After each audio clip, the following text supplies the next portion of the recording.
Podcast livre Nevermore, le tome 1 de Jessica Thompson. Présentation du roman. Le titre en VO du roman est Nevermore, The Trials of Morrigan Crow. Il a été publié en France en 2018 aux éditions Pocket Jeunesse. Il fait 472 pages. Je lui ai mis la note de 8 sur 10 et le conseille aux adolescents entre 11 et 15 ans. Quatrième de couverture. Morrigan Crow est née le jour du merveillon, ce qui signifie deux choses. 1. Elle est maudite. 2. Elle est condamnée à mourir à minuit le jour de ses 11 ans. Son cercueil l'attend.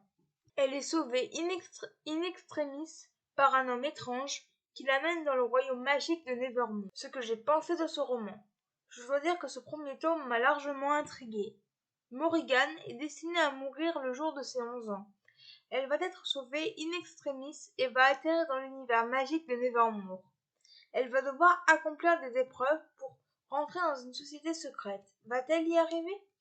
Les personnages sont attachants. Morrigan est une jeune fille qui a du caractère.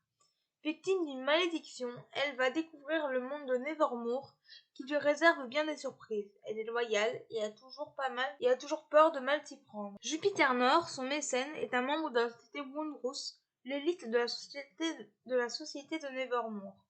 Il cache des choses à l'héroïne.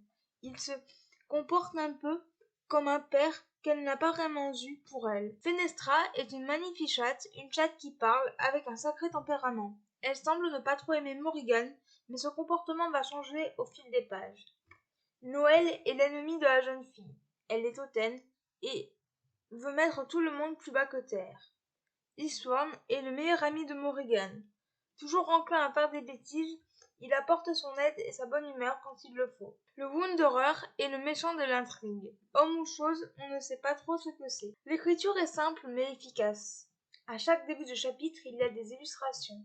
Ils sont assez longs pour la plupart. L'univers m'a fait penser en quelques points à celui d'Harry Potter, mais il y a quand même des différences. J'ai eu un peu de mal à rentrer dans l'histoire, mais une fois que l'on est à Nevermore, on ne peut plus le lâcher. La couverture est juste sublime.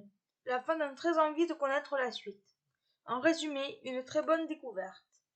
Extrait du livre. Fen? Quoi? T'as une haleine de sardine? Ben ouais, je suis un chat. Et maintenant, mon visage sent la sardine. Je m'en fiche, je suis un chat. Les points forts de ce roman, les personnages, l'univers, l'écriture, la couverture et la fin. Les points faibles de ce roman, des difficultés pour rentrer dans l'histoire.